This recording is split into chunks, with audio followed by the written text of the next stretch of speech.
Meu nome é Chloe Scott, e eu tinha 27 anos na noite em que meu pai me apagou da família.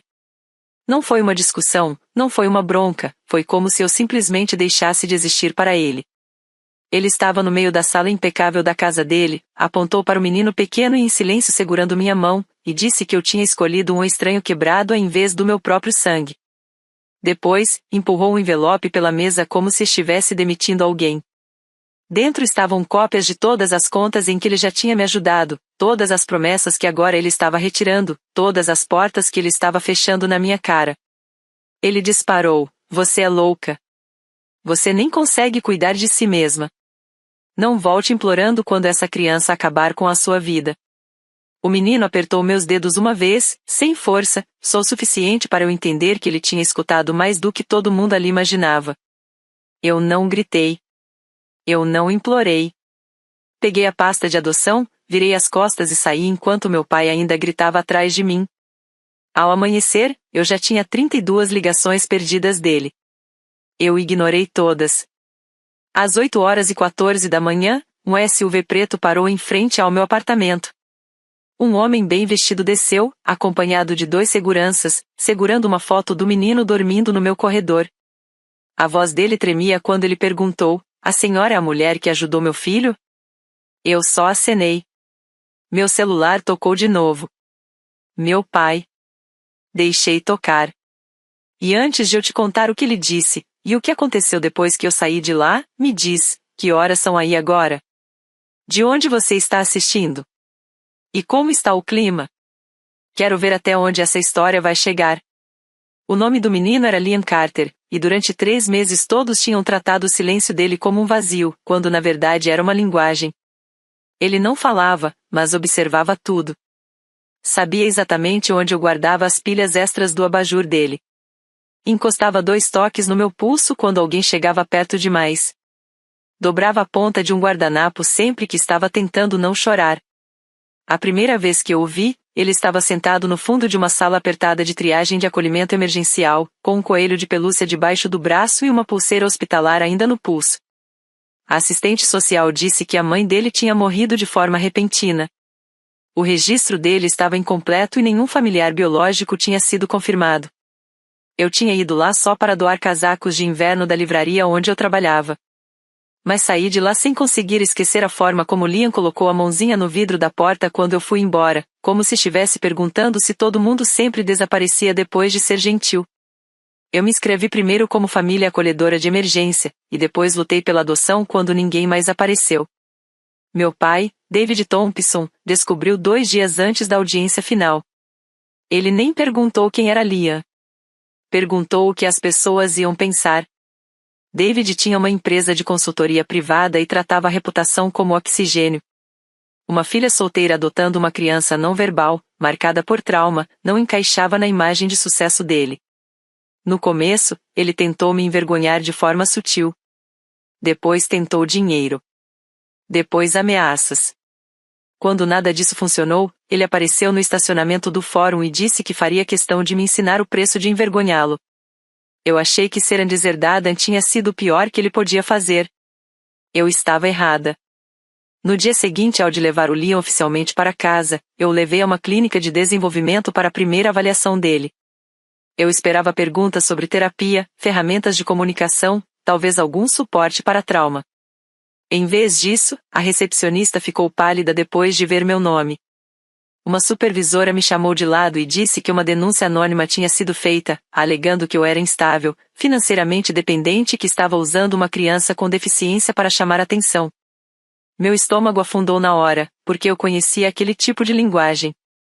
Instável era a palavra favorita do meu pai para qualquer mulher que desobedecesse. Atenção era como ele chamava empatia quando não lhe servia. Passei 2 horas respondendo perguntas enquanto Liam ficava ao meu lado, empilhando blocos de madeira em silêncio e derrubando tudo toda vez que uma porta batia mais forte do que o normal. No fim, o médico liberou a gente para ir embora, mas o estrago já tinha começado. Um processo de revisão seria aberto.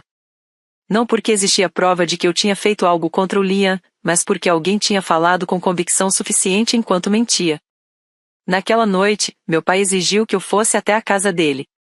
Disse que ainda podia consertar tudo se eu assinasse papéis devolvendo Liam ao sistema antes que a adoção virasse um escândalo público. Quando eu recusei, ele me cortou de vez. E foi assim que cheguei ao dia seguinte, ao SUV preto, ao estranho na minha porta. O nome dele era Ethan Whitmore.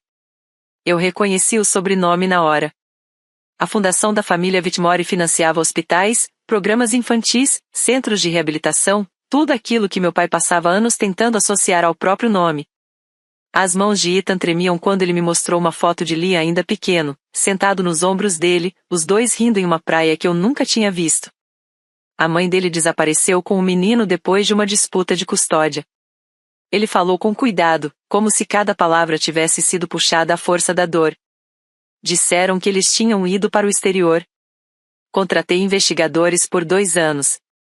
Ontem, meu advogado recebeu um aviso de uma clínica com o nome dele. Eu dei um passo para trás sem pensar, bloqueando o corredor do quarto do Liam. Você não vai tirar ele de mim. Ethan não pareceu ofendido. Pareceu destruído. Eu não estou aqui para arrancar ele da única pessoa que o protegeu, ele disse. Eu estou aqui porque eu finalmente encontrei meu filho. Então meu celular tocou de novo. O nome do meu pai apareceu na tela. Ethan viu e algo duro mudou no rosto dele. David Thompson é seu pai? Ele perguntou. Eu assenti devagar. Ethan baixou a foto. Então seu pai e eu já nos conhecemos.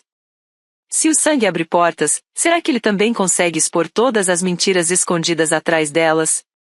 Comenta o que você acha que o David fez antes de eu descobrir toda a verdade. Ethan não entrou de imediato. Ele ficou parado no corredor, como se atravessar a minha porta sem ser convidado colocasse no mesmo nível das pessoas que já tinham tratado Liam como se ele fosse um objeto. Esse tipo de cuidado dizia mais sobre ele do que o terno caro que vestia.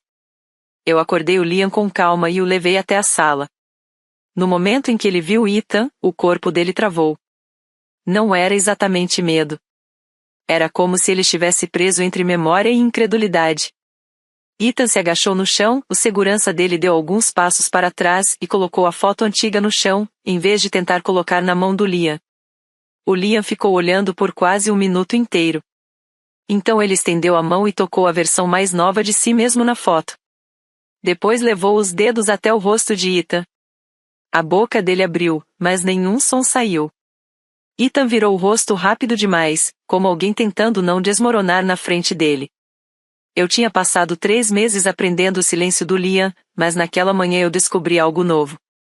O silêncio também pode ser reencontro, pânico, luto e esperança ao mesmo tempo.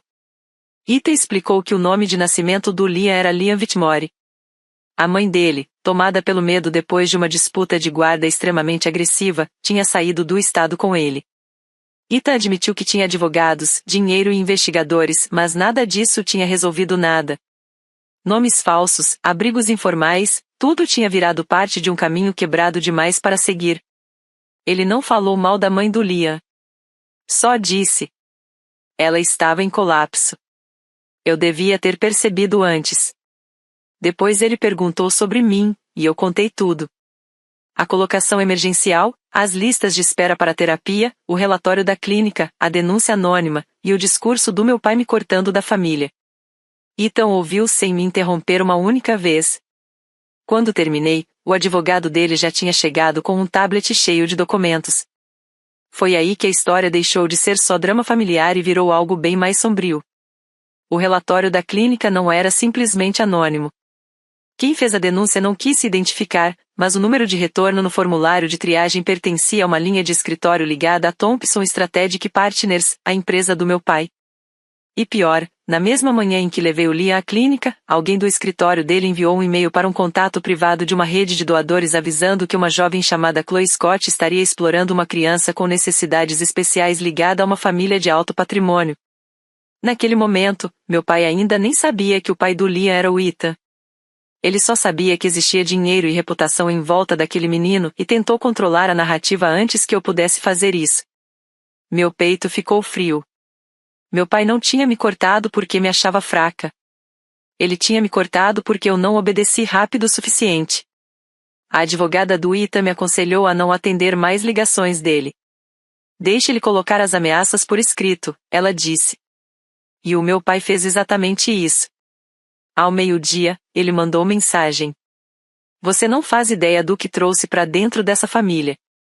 Às 2 da tarde, ele mandou outra mensagem. Ainda posso te proteger se você parar de agir como mãe.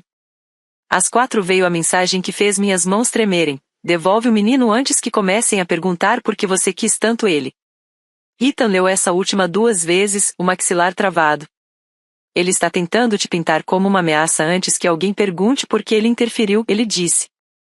Eu queria responder que o meu pai não iria tão longe assim. Mas ele já tinha ido.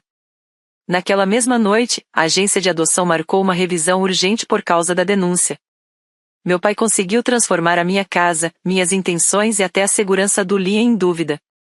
O Liam percebeu a mudança no ar. Ele trouxe o caderno de desenhos e me mostrou 3 figuras de palitinho, uma pequena, uma mulher, e um homem com corpo quadrado e sobrancelhas pesadas.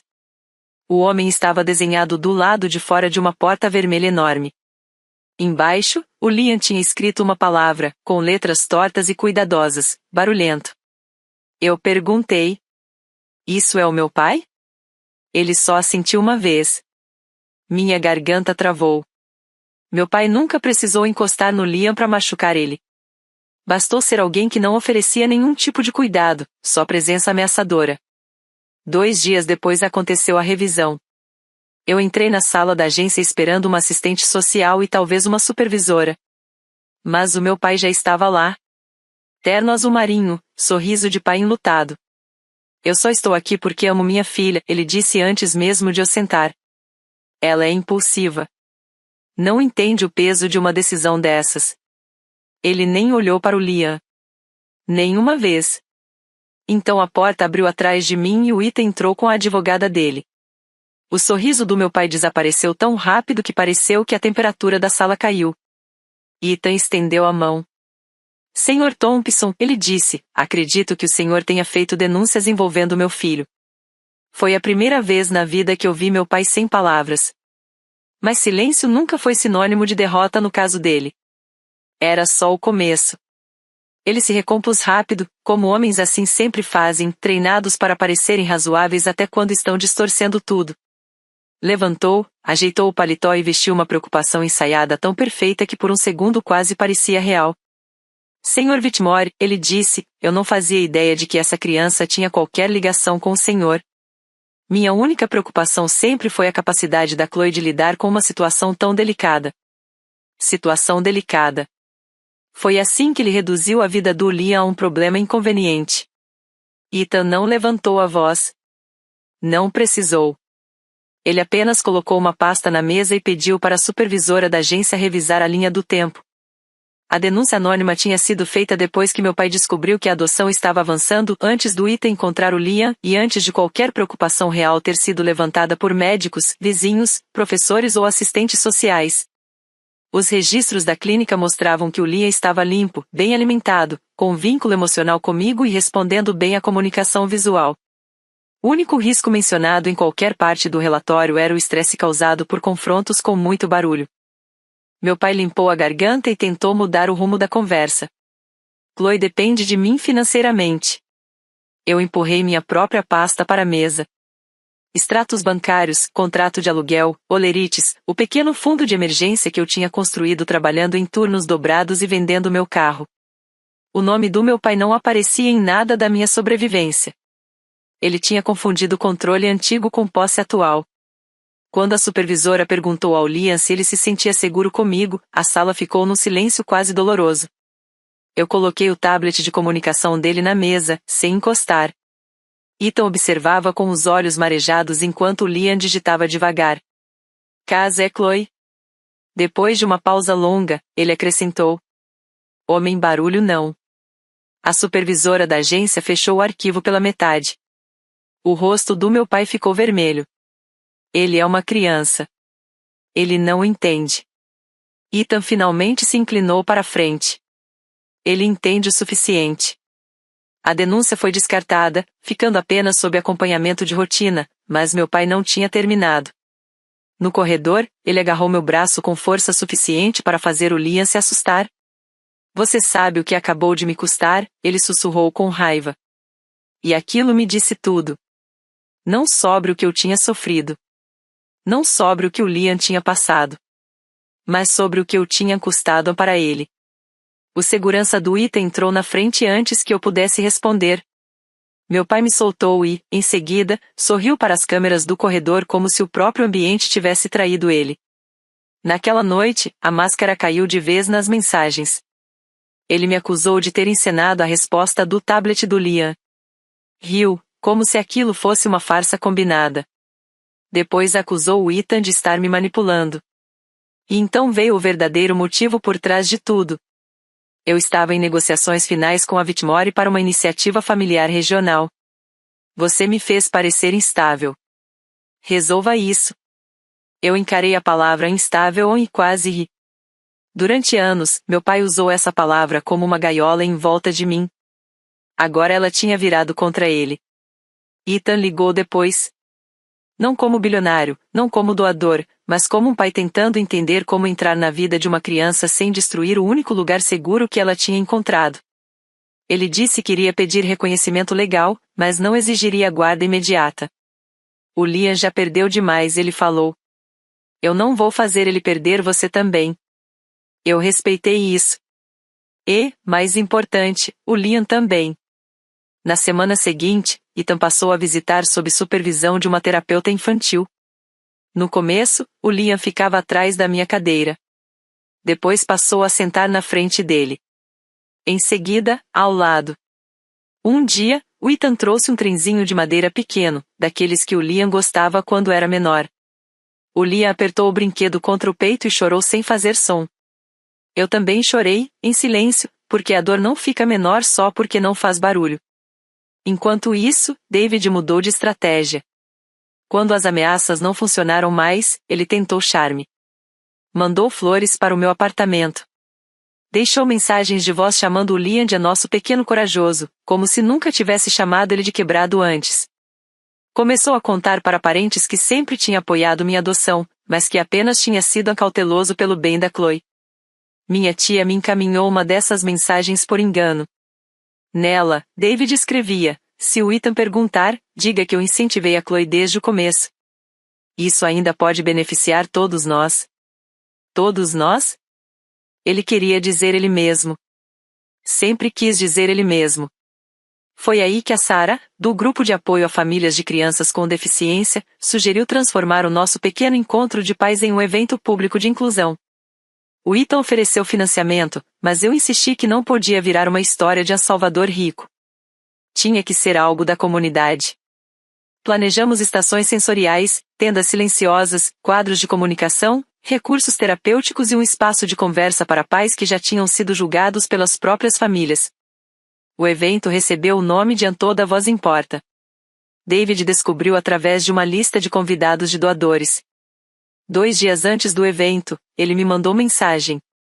Não me envergonhe em público. Eu respondi pela primeira vez em semanas. Então não venha. Mas ele veio. E não veio sozinho. David apareceu no Toda Voz Importa com 3 membros do conselho da empresa dele, um fotógrafo e aquele sorriso ensaiado que ele usava quando queria parecer um pai exemplar.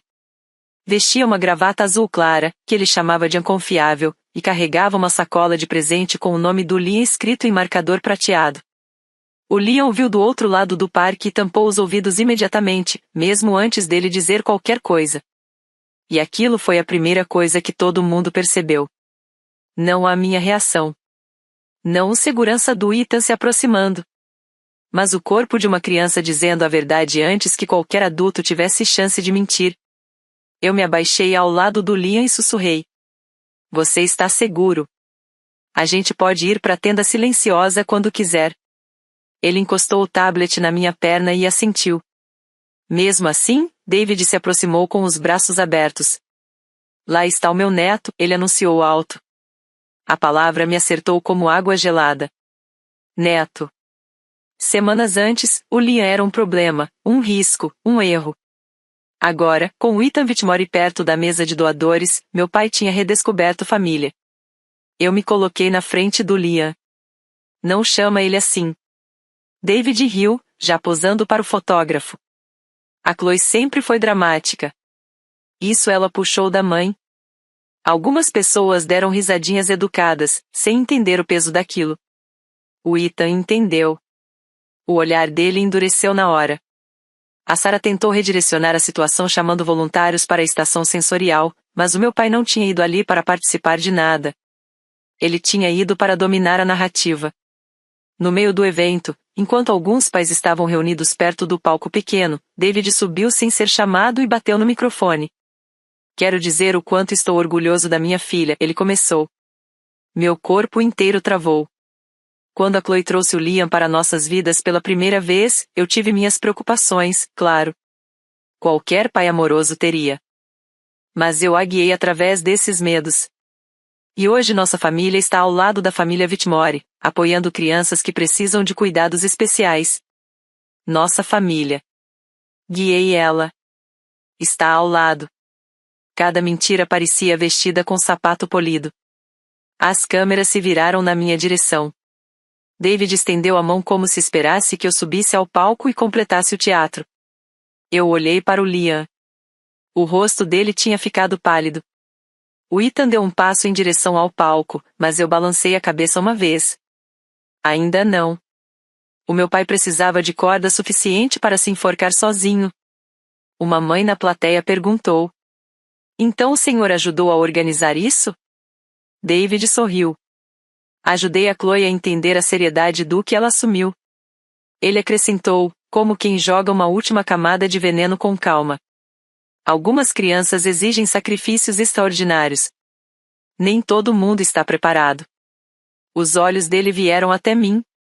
Eu reconheci a mensagem antiga escondida na frase nova. Você não consegue fazer isso sem mim? O Liam começou a digitar de forma desesperada no tablet. Barulho demais. Vai. Vai. Vai. Eu estendi a mão para ele, mas o meu pai desceu do palco e se agachou na frente dele com a sacola de presente. Vem cá, campeão. Sorriso pra foto. Mostra pra todo mundo que você é grato. A respiração do Liam mudou. Rápida. Curta. Assustada. Eu tirei a sacola da frente dele e coloquei de lado. Para trás. O sorriso do meu pai tremeu. Não faz cena. Você começou quando subiu naquele palco. O fotógrafo baixou a câmera. Agora já não era mais curiosidade educada. As pessoas estavam olhando de verdade. David se inclinou um pouco mais perto, a voz baixa, achando que só eu ouviria. Sua idiota. Eu estou tentando salvar isso para nós dois. Você sabe quanto vale a parceria com o Ethan? Ele esqueceu uma coisa. O microfone preso na gravata ainda estava ligado. As palavras dele atravessaram o parque inteiro pelos alto-falantes perto da tenda silenciosa. Sua idiota. Parceria com o Ethan. Quanto vale? Todo mundo virou ao mesmo tempo. A boca da Sarah abriu. O Ethan parou na base do palco. O rosto dele não era mais cauteloso nem triste. Era frio. O meu pai percebeu tarde demais. Ele agarrou o microfone e riu, alto demais. Problema técnico. Mas o pânico sempre deixa pessoas cruéis desajeitadas. E ele continuou falando. É exatamente disso que eu estou falando. A Chloe exagera. O menino reage. É caos. Foi aí que o Liam fez um som. Não uma palavra. Um choro quebrado, assustado, que cortou qualquer desculpa adulta no meio. Eu peguei ele no colo na hora e levei para a tenda silenciosa, enquanto a Sarah bloqueava a entrada atrás de nós. Por 10 minutos, o mundo inteiro ficou reduzido às mãos trêmulas do Liam, ao cobertor pesado sobre os ombros dele e à minha voz guiando a respiração até ele conseguir acompanhar. Quando ele finalmente pegou o tablet, eu achei que ele ia escrever "Quero ir embora". Mas ele escreveu 5 palavras. Homem-barulho tentou me levar. Meu sangue gelou na hora. Eu perguntei com cuidado. Quando? As mãos dele tremiam enquanto ele abria o aplicativo de desenho. Ele desenhou o corredor da agência. Desenhou os ombros quadrados do meu pai. Desenhou o meu braço com a mão dele segurando forte, Depois desenhou a si mesmo pequeno, ao lado de tudo aquilo. Eu tinha achado que o estrago do meu pai era emocional, reputacional, jurídico. Mas o Liam tinha visto tudo. E tinha guardado em silêncio. Quando eu saí da tenda silenciosa, o Ita estava me esperando com a advogada dele, a Sarah, 2 representantes da agência que tinham participado do evento e um público que já não parecia mais confuso. O meu pai estava sozinho perto do palco, ainda tentando manter aquele sorriso.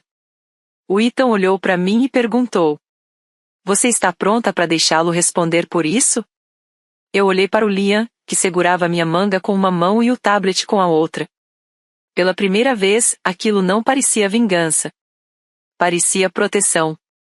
Eu disse: "Sim." O Ethan não gritou com o meu pai. Porque isso só daria a ele o tipo de conflito que ele sabia distorcer. Em vez disso, ele pediu para o organizador do evento religar o microfone e convidou todos a permanecerem porque havia uma questão envolvendo representação de doadores que precisava ser corrigida publicamente. O rosto do meu pai mudou na hora. Ele entendia aquela linguagem. Não era emocional. Era corporativa. Era cirúrgica. O Ita subiu ao palco com a advogada ao lado e se apresentou não como bilionário, não como pai em luto, mas como pai biológico do Liam e solicitante legal de reconhecimento. Um murmúrio atravessou o parque. Meu pai olhou em direção à saída, mas um dos próprios membros do conselho dele tocou no braço dele e disse: "Você deveria ouvir isso." Foi ali que eu entendi o verdadeiro peso das consequências. O meu pai podia ignorar a minha dor. Podia ignorar o medo do Liam. Mas não podia ignorar testemunhas cujas assinaturas mexiam com o dinheiro dele. O Ethan continuou: "Há algumas semanas, um relatório falso de preocupação foi registrado contra a mulher que deu ao meu filho um lar seguro quando ninguém sabia quem ele era. Esse relatório atrasou acesso a serviços de apoio e colocou uma criança traumatizada sob estresse desnecessário. A documentação liga esse relatório a uma linha de escritório pertencente a Thompson Strategic Partners." O meu pai soltou: "Isso é difamatório." A advogada do Ethan levantou uma folha. "Está documentado." O parque ficou em silêncio daquele tipo específico, quando todo mundo percebe que não é mais um evento. É prova. O Ethan então leu parte das mensagens do meu pai, aquela sobre as negociações finais com a Whitmore e sobre eu estar parecendo instável. Ele não leu tudo. Não precisava. O recorte já era suficiente. Uma mãe na primeira fileira balançou a cabeça, incrédula. Um voluntário murmurou: "Ele usou a criança como moeda de troca." Foi aí que meu pai virou para mim. Porque quando ele se via encurralado, sempre procurava alguém que ainda achava que podia controlar.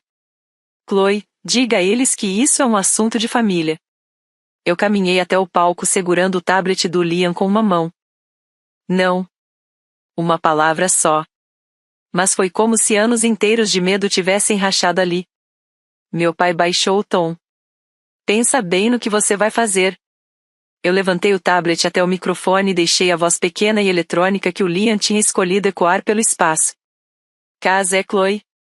Homem barulho não. As palavras atravessaram o campo inteiro, simples o suficiente para não deixar mais nenhuma desculpa em pé. O Ethan olhou para os membros do conselho do meu pai. Com efeito imediato, a Fundação Whitmore da família encerra todas as negociações com a Thompson Strategic Partners. Também encaminharemos toda a documentação aos órgãos competentes, à agência e a qualquer rede de doadores que tenha recebido informações enganosas sobre meu filho ou a Sra. Scott. Um dos conselheiros deu um passo para trás de perto do meu pai, como se reputação fosse contagiosa. Outro já tinha pegado o celular. Os olhos do meu pai se arregalaram. "Você não pode fazer isso por causa de um mal-entendido." A voz do Ethan continuou calma. "Eu não estou fazendo isso por um mal-entendido. Estou fazendo isso porque você atacou uma criança, assediou a responsável legal dele e tentou transformar sofrimento privado em oportunidade de negócio." Naquele momento, meu pai finalmente entendeu quem o Ethan era de verdade. Não rico. Não poderoso. Não útil. Pai. Alguém que protege o próprio filho sem precisar de plateia. Meu pai ainda tentou uma última performance. Virou para o público e disse que só queria o melhor para a filha dele. Mas a Sarah foi mais rápida que eu. Ela deu um passo à frente. Então por que você chamou ela de estúpida em um microfone ao vivo? Um riso nervoso passou pela multidão, mas não era humor. Era liberação. As pessoas tinham ouvido. Tinham visto o Liam se esconder. Tinham assistido meu pai só falar em amor depois de ver dinheiro envolvido. Em 1 hora, vídeos do evento já estavam online. No fim do dia, doadores começaram a ligar para a empresa dele. Na manhã seguinte, 2 parceiros de ONG suspenderam contratos. No fim da semana, meu pai foi afastado do conselho da iniciativa familiar que ele tentava liderar há 6 anos. A própria empresa dele anunciou uma revisão interna. A palavra instável apareceu numa coluna de negócios locais, não ao lado do meu nome, mas ao lado do dele. Meu pai me ligou 74 vezes em 3 dias. As primeiras mensagens vieram cheias de raiva. Depois, estratégicas. Depois, quase desesperadas. Chloe, você não entende o que isso está fazendo comigo. Eu ouvi esse áudio 3 vezes. Não porque eu gostava do sofrimento dele, mas porque eu precisava confirmar o vazio. Não tinha desculpa para o Liam. Não tinha arrependimento pela denúncia. Não tinha culpa por ter segurado meu braço daquele jeito. Só isso, o que isso está fazendo comigo. No 4º dia, ele apareceu no meu prédio. Mas a advogada do Ethan já tinha me ajudado a registrar uma ordem de não contato, enquanto a agência finalizava o acompanhamento. Meu pai ficou do lado de fora da porta de vidro, de casaco de chuva, parecendo mais velho do que eu lembrava, segurando a mesma sacola prateada do evento. Eu não desci. O Liam viu tudo de trás da cortina. Ele digitou: "Homem barulho fora?" Eu respondi: "Sim." Mas ele não pode entrar. Ele ficou olhando a porta trancada por um tempo longo demais. Depois encostou a mão pequena no meu peito e escreveu: "Seguro." E aquela palavra valeu mais do que qualquer herança que o meu pai já tinha tentado controlar. A agência encerrou a revisão com um parecer formal elogiando a estabilidade da colocação do Liam e recomendando a continuidade do contato com o Ethan sob acompanhamento terapêutico. Já o meu pai, por outro lado, foi obrigado pelo conselho da empresa a emitir retratações formais para a rede de doadores e renunciar a 2 comitês ligados a financiamento de proteção infantil. O pedido de desculpas público que ele postou era duro, jurídico, vazio, mas tinha um detalhe importante. Ele admitia que a denúncia tinha sido baseada em suposições pessoais incompletas. Traduzindo, ele tinha mentido e não conseguia mais esconder. Quando jornalistas começaram a procurar, eu recusei entrevistas. Eu não queria fama. Eu queria manhãs silenciosas, consultas de terapia, formulários da escola, rotina de dormir e uma criança que não se encolhesse mais com passos no corredor. Eu aprendi que vingança nem sempre é destruir alguém. Às vezes, é simplesmente parar de proteger quem tentou te destruir. Às vezes, a punição mais pesada é deixar a verdade existir em público, sem suavizar para a família. Meu pai uma vez disse para eu não voltar quando o Liam destruísse minha vida. Mas o Liam não destruiu nada. Ele revelou tudo. 3 meses depois, a primeira sala permanente do Toda Voz Importa foi inaugurada em uma ala reformada do centro comunitário. O Ethan financiou a reforma de forma anônima no começo, mas o Liam reconheceu a letra dele no bilhete preso na primeira caixa de tablets de comunicação. Ele tocou o cartão, depois o nome do Ethan no dispositivo. E o Ethan teve que virar para a janela por um instante. A relação deles não foi instantânea, e eu nunca aceitei fingir que biologia conserta tudo de um dia para o outro. Alguns dias o Liam sentava ao lado dele e brincava de trenzinho por 1 hora. Outros dias, ele se escondia atrás de mim e precisava de distância. O Ethan aceitava as 2 versões. E isso era o que realmente importava. Amor que exige conforto imediato não é amor, é fome disfarçada. O pedido de tutela do Ethan não anulou a minha adoção. Depois de meses de reuniões com advogados, terapeutas e agência, a gente construiu um acordo de guarda compartilhada estruturada, em que o Liam continuava vivendo comigo, enquanto o Ethan ia entrando na vida dele aos poucos, no ritmo do próprio Liam. Muita gente esperava que eu sentisse ciúmes, como se maternidade fosse um troféu que alguém pudesse roubar. Mas eu nunca tinha adotado o Liam para ter a ele. Eu adotei porque ele precisava de alguém que ficasse. Se o Ethan também pudesse ficar com cuidado, com paciência, então o Liam não perdia amor. Ele ganhava. O centro acabou virando a nossa prova de que dor pode ser transformada em estrutura. A gente organizava oficinas para pais sobre sobrecarga sensorial, direitos legais, cuidado informado por trauma e comunicação não verbal. A Sara coordenava o treinamento de voluntários. A Jéssica montou um cantinho de livros para irmãos que quase sempre eram esquecidos. Eu continuei trabalhando meio período na livraria e usei o resto do meu tempo para construir algo que o meu pai nunca entenderia, um lugar onde nenhuma criança precisasse merecer a dignidade sendo fácil. O Liam mudou devagar, mas de um jeito bonito que muita gente nem perceberia. Começou a escolher as próprias roupas. Aprendeu a tocar uma pulseira quando precisava de silêncio. Ria mais, principalmente quando Ethan fingia ser péssimo em quebra-cabeças. Um dia, durante a oficina de arte, uma menina perguntou por que ele não falava. Antes que eu respondesse, o Liam digitou: "Minhas palavras usam botões." A menina só assentiu e disse: "Legal." E depois entregou um marcador verde para ele. Eu quase chorei com a simplicidade disso. Com o quanto a aceitação pode ser fácil quando os adultos não envenenam tudo primeiro. A vida do meu pai não desabou em pobreza nem em tragédia. Teria sido fácil demais, dramático demais, quase confortável para ele se colocar como vítima. A punição dele foi mais silenciosa e mais precisa. Ele continuou rico o suficiente para viver com conforto, mas não poderoso o suficiente para controlar as salas em que entrava. Os comitês pararam de convidar. Os doadores pararam de responder. A empresa sobreviveu, mas sem a imagem limpa que ele passou décadas alugando de instituições de caridade. Parentes que antes pediam silêncio começaram a admitir que se calaram porque confrontá-lo era exaustivo. Minha tia foi a primeira a pedir desculpa. Depois um primo. Depois, de forma inesperada, uma antiga amiga da minha mãe me enviou uma carta contando que o meu pai tinha pressionado minha mãe anos antes a abandonar um programa de voluntariado com crianças com deficiência, porque aquilo não era bom para a imagem política dele. Aquilo doeu mais do que eu esperava. Porque não era sobre o Liam. Era padrão. O Liam só tinha tornado o padrão visível. Uma noite, o meu pai me enviou uma carta escrita à mão. Não a versão jurídica. Uma carta verdadeira ou mais perto disso que ele já tinha conseguido escrever. Ele dizia que perder a confiança pública o forçou a enxergar quantas vezes confundiu controle com cuidado. Escreveu que tinha vergonha do que falou sobre o Liam. E pediu uma visita supervisionada, quando e se a criança estiver pronta. Eu li aquela carta 2 vezes. Depois li para o Ethan, para Sara e para a terapeuta do Liam. Por fim, mostrei para o próprio Liam, não porque a decisão fosse só dele, mas porque o que ele sentia era o mais importante. O Liam ficou olhando para a assinatura do meu pai por um bom tempo. Então ele digitou: "Agora não."